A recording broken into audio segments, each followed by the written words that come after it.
Tayo po'y manalangin. Ama naming Diyos na banal at makapangyarihan sa lahat, patuloy niyo po kaming patnubayan sa aming pagbabasa ng iyong mga salita. At ikaw po ang patuloy na maglaan sa amin ng mga pag-unawa sa aming pagbubulay. Salamat po, Panginoon, sa pangalan ni Jesus. Amen. Akin po kayong inianyayahan mga kapatid na sa pagbabasa ng banal na kasulatan sa Aklat ng Job, chapter 6 hanggang sa chapter 10. Purihin pa ang Panginoon. Na magkagayon, sumagot si Job at nagsabi, O tumbang ginawa ang aking pagkainip at ang aking mga kasalunaan ay malagay sa mga timbangan na magkakasama, sapagkat ngayon magiging lalong mabigat kaysa buhangin sa mga dagat. Kaya't ang aking pananalita ay napabigla, sapagkat ang mga palaso ng kapangyarihan sa lahat ay nasasaksak sa akin. Ang lason niyaon ay hinitit ng aking diwa. Ang mga pagkilabot ng Diyos ay nangagahanay laban sa akin. Umuungal ba ang mailap na asno pag may damo? O umuungal ba ang baka sa kaniyang pagkain? Makakakain ba ng walang asin ang matabang?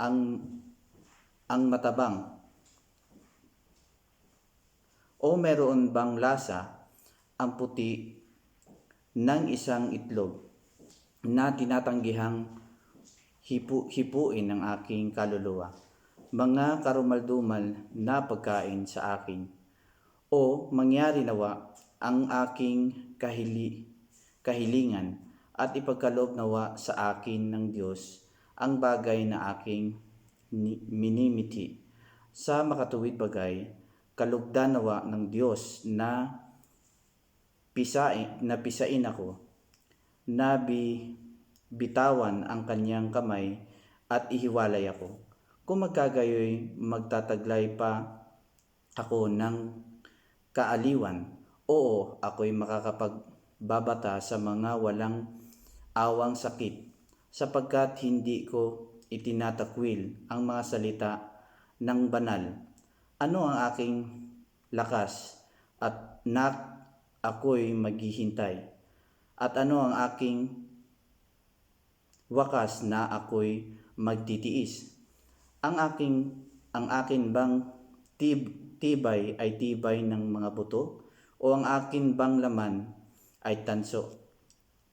Di ba ako'y walang sukat na kaya at ang karunungan ay lumayo sa akin?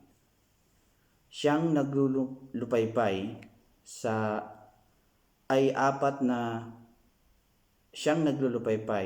ay dapat pagpakitaang loob ng kaniyang kaibigan, kahit siya na walang takot sa makapangyarihan sa lahat.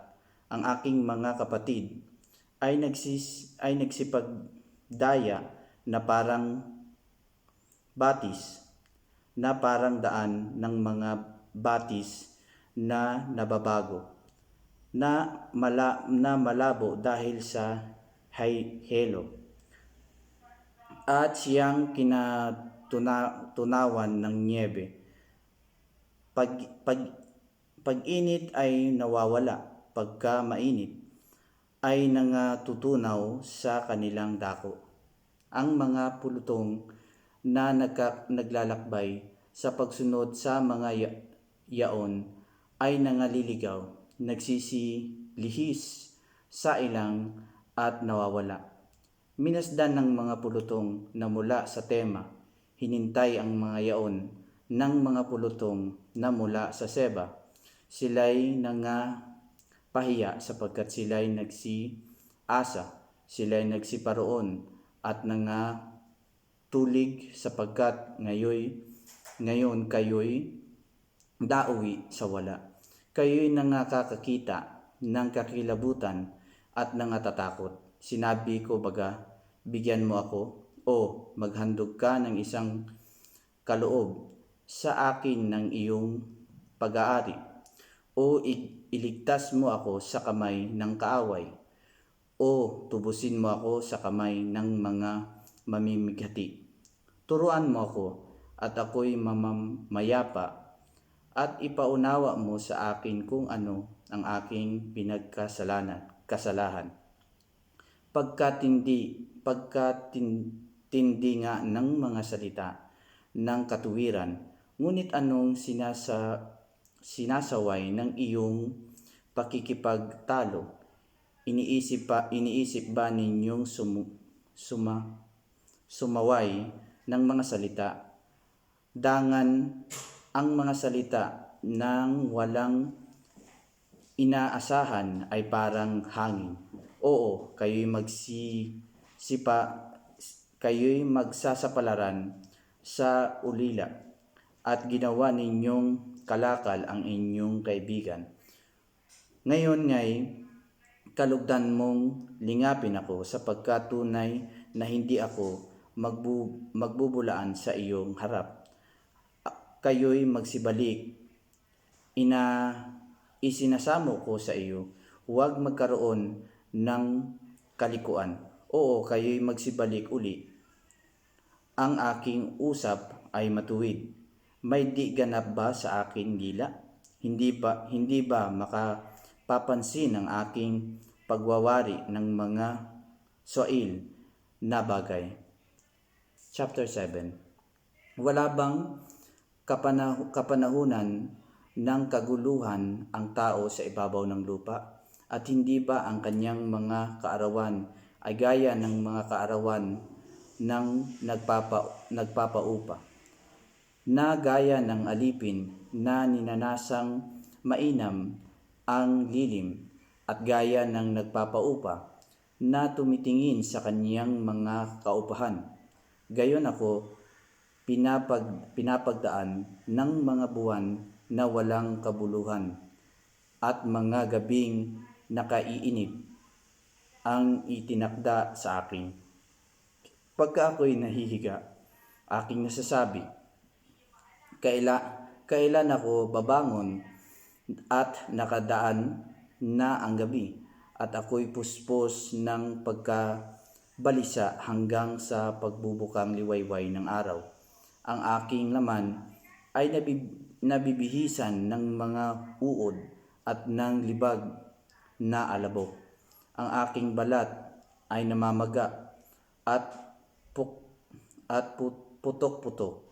Ang aking mga kaarawan ay matulin kaysa paghabi ng mga habi, ang nagugugol na walang pag-asa. Oo, alalahanin mo ang aking buhay ay hinga, at aking mata ay hindi na makakakita pa ng mabuti. Ang matang tumingin sa akin ay hindi na ako mamamasdan, at ang iyong mga mata ay sa akin, ngunit wala na ako. Kung paanong ang ulap ay napapawi at nawawala, gayon siyang bumababa sa Sheol ay hindi na aahon pa. Siya hindi na babalik pa sa kanyang bahay, ni malalaman pa man niya ang kaniyang dako. Kaya't hindi ko pipigilin ang aking bibig. Ako'y magsasalita sa kadalamhatian ng aking diwa. Ako'y dadaing sa kahirapan ng aking kaluluwa. Ako ba'y isang dagat o isang malaking hayop dagat na pinababantayan mo ako ng isang bantay? Pag aking sinasabi, aaliwin ako ng aking higaan, papayapain ng aking unan ang aking karamdaman. Kung magkagayoy, pinupukaw mo ako ng mga panaginip, at pinangingilabot mo ako sa mga pangitain. Na ano pat pinipili ng aking kaluluwa ang pagkainis at ang kamatayan kaysa aking mga butong ito. Aking kinayamutan ang aking buhay, di ko na ibig mabuhay magpakailanman. Bayaan akong mag-isa sapagkat ang aking mga kaarawan ay walang kabuluhan. Ano ang tao na iyong palalakhin siya at iyong ilalagak ang iyong puso sa kanya at iyong dadalawin siya tuwing umaga at susubukin siya sa tuwina hanggang kailan di mo ako iiwan na babayaan man hanggang sa aking lunukin ang aking laway. Kung ako'y nagkasala, ano ang aking magagawa sa iyo? O ikaw nabantay sa mga tao? Bakit mo nga inilalagay akong pinakatanda sa iyo? Na ano pat ako'y isang pasan sa aking sarili? At bakit hindi mo ipinatatawad ang aking pagsalangsang at inaalis ang aking kasamaan? Sapagkat ngayoy mahihiga ako sa alabok at ako'y hahanapin mong mainam, ngunit wala na ako. Chapter 8. Nang magkagayoy sumagot si Bildad na Suhita at nagsabi, hanggang kailan magsasalita ka ng mga bagay na ito? At hanggang kailan magiging gaya ng makapangyarihang hangin ang mga salita ng iyong bibig? Nagliliko ba ng kahatulan ang Diyos? O nagliliko ba ang makapangyarihan sa lahat ng kaganapan?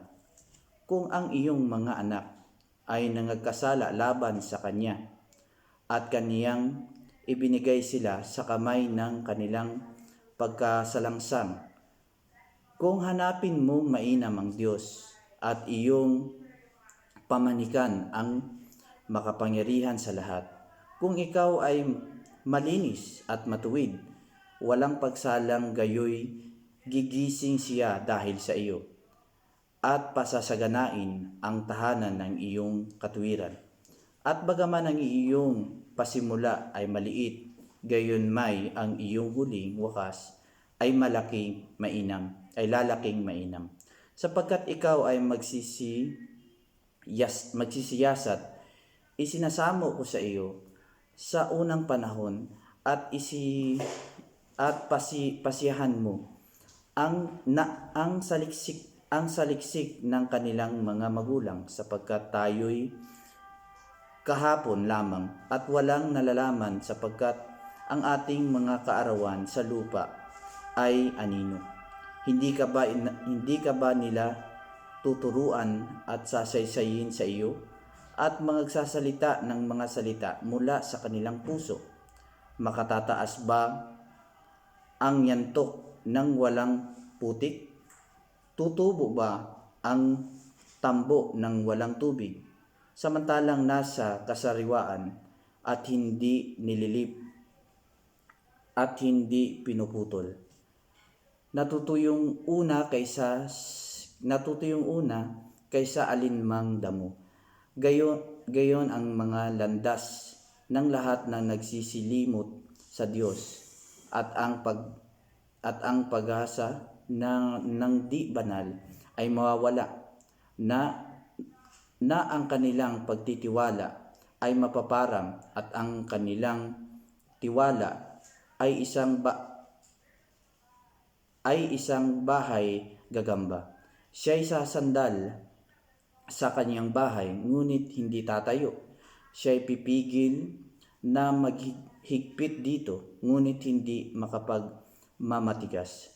Siya'y sariwa sa harap ng araw, at ang kanyang mga suwi ay sumisibol sa kanyang kalamnan. Ang kanyang mga ugat ay nagkakapitan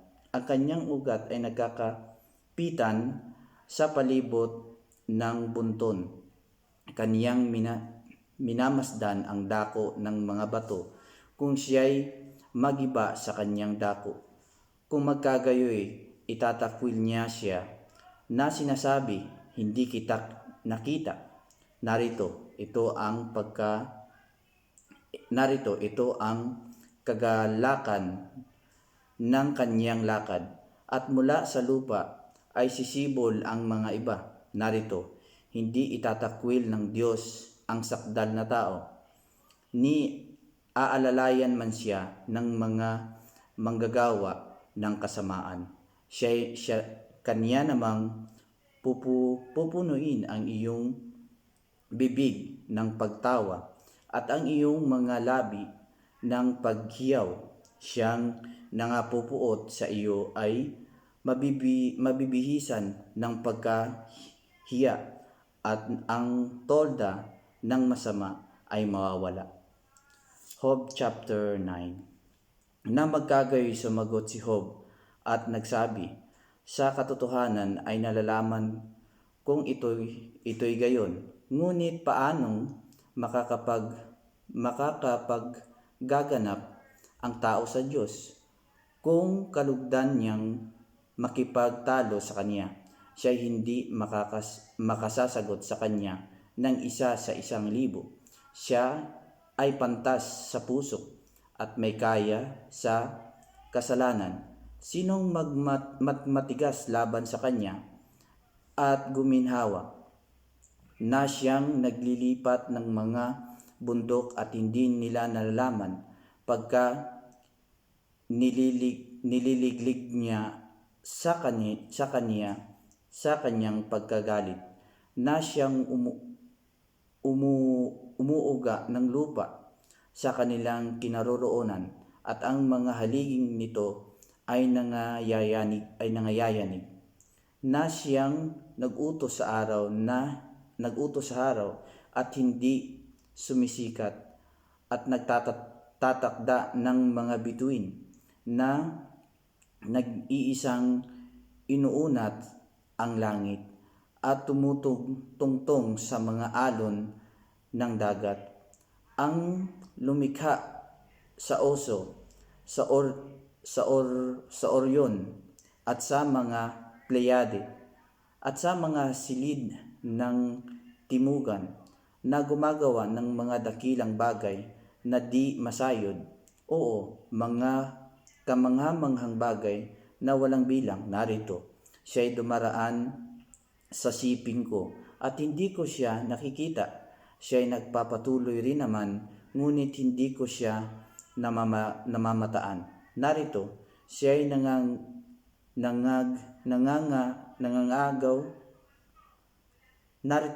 nangangagaw, sinong sasansala sa Kanya? Sinong magsasabi sa Kanya, anong ginagawa mo? Hindi iuurong ng Diyos ang Kanyang galit. Ang mga manunulong sa Rahab ay nagsisiyukod sa ilalim niya.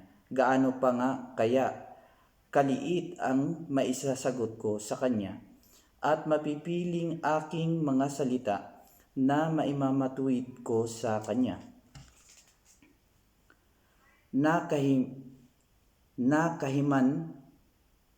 Nakahiman akong matuwid, gayon may hindi ako sasagot sa Kanya. Ako'y mamamanhik sa aking hukom kung ako'y matuwa, at siya'y sumagot sa akin, gayon may hindi ako maniniwala na Kanyang dininig ang aking tinig, sapagkat ako'y ginigiba niya sa pamamagitan ng isang bagyo, at pinararami ang aking mga sugat nang walang kadahilanan. Hindi niya ako tutulutang ako'y huminga. Ngunit nililipos niya ako ng hirap kung kami ay magsalita tungkol sa kalakasan. Narito, siya'y may kapangyarihan, at kung sa kahatulan, sinong sinasabi niya ay magtatakda sa akin ng panahon. kahiman ako'y matuwid, na ang aking sariling bibig ay hahatol sa akin. Kahiman ako'y sakdal, patutuhanan niya akong masama. Ako'y sakdal, hindi ko talos ang aking sarili, aking niwalang kabuluhan ang aking buhay. Lahat ay isa, kaya't aking sinasabi, kaniyang ginigiba ang sakdal at ang masama. Kung ang paghampas ay pumapatay na bigla, tatawanan niya ang paglilitis sa mga walang sala. Ang lupa ay nabigay sa kamay ng masama, kaniyang tinatakpan ang mga muka ng mga hukom nito, kundi hindi siya, sino nga? Ngayon ang mga kaarawan ko ay matulin kaysa sa isang sugo. Dumadaan matulin, walang nakikitang mabuti. Siya'y nagsisidaang parang mga matuling sasakyan, parang agila ang dumadagit ng huli.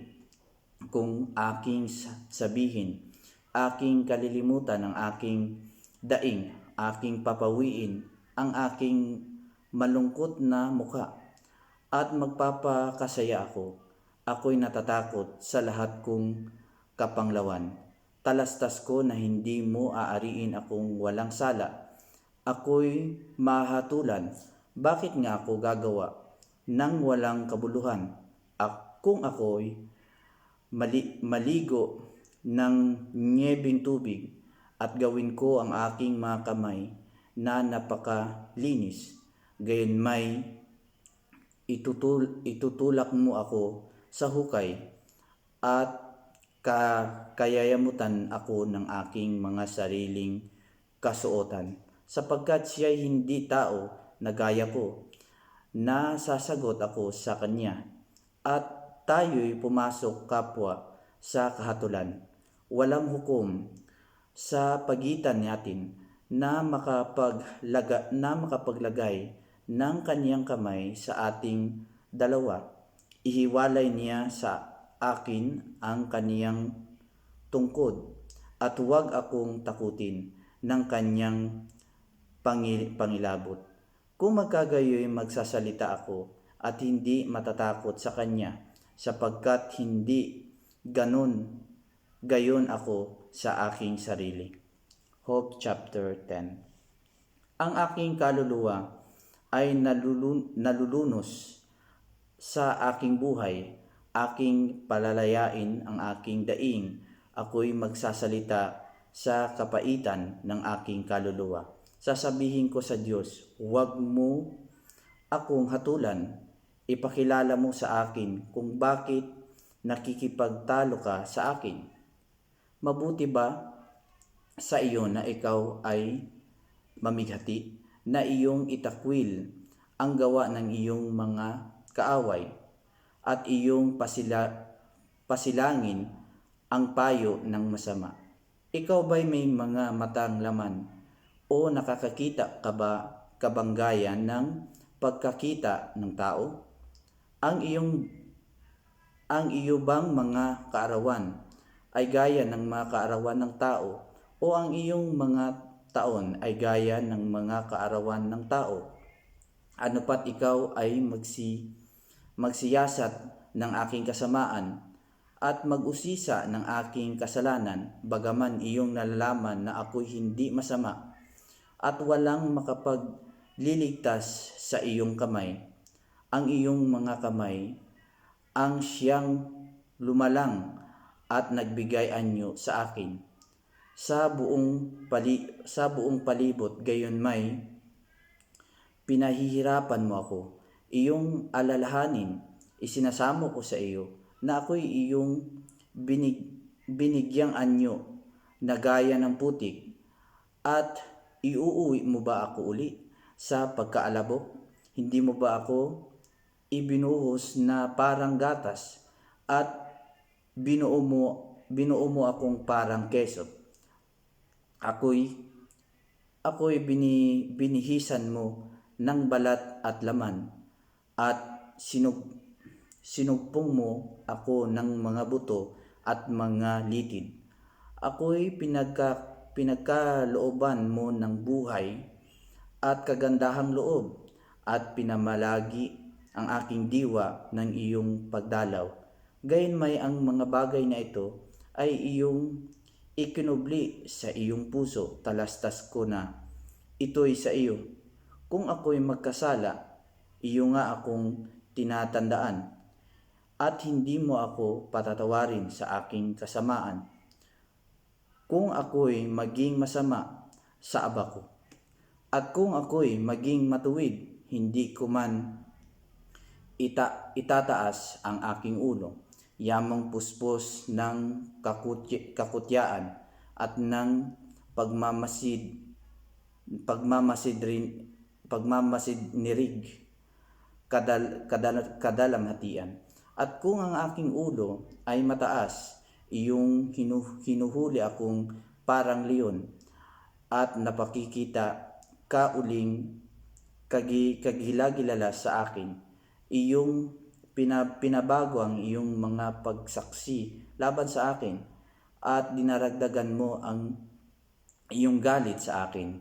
Paninibago at pakikipagbaka ang sumasa akin. Bakit mo nga ako inilabas mula sa bahay bata? Napatid sana ang aking hininga, at wala ngang matang makakakita pa sa akin. Ako sana'y naging parang hindi nabuhay. Nadala sana ako mula sa bahay bata hanggang sa libingan. Hindi ba kaunti ang aking mga araw? Paglikatin mo nga, at ako'y iyong bayaan upang ako'y maginhawaan ng kaunti. Bago akong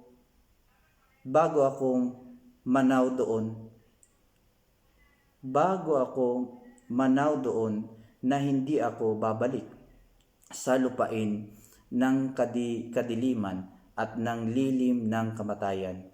Ang lupain na dilim na gaya ng salimuot na kadiliman, lupain ng lilim ng kamatayan na walang anumang ayos, at doon sa ang liwanag ay gaya ng salimuot na kadiliman. Hanggang dito lang po ang aking pagbabasa ng banal na kasulatan. Tayo po ay manalangin. Salamat po, Diyos, sa mga pagkabasa namin ng iyong mga salita.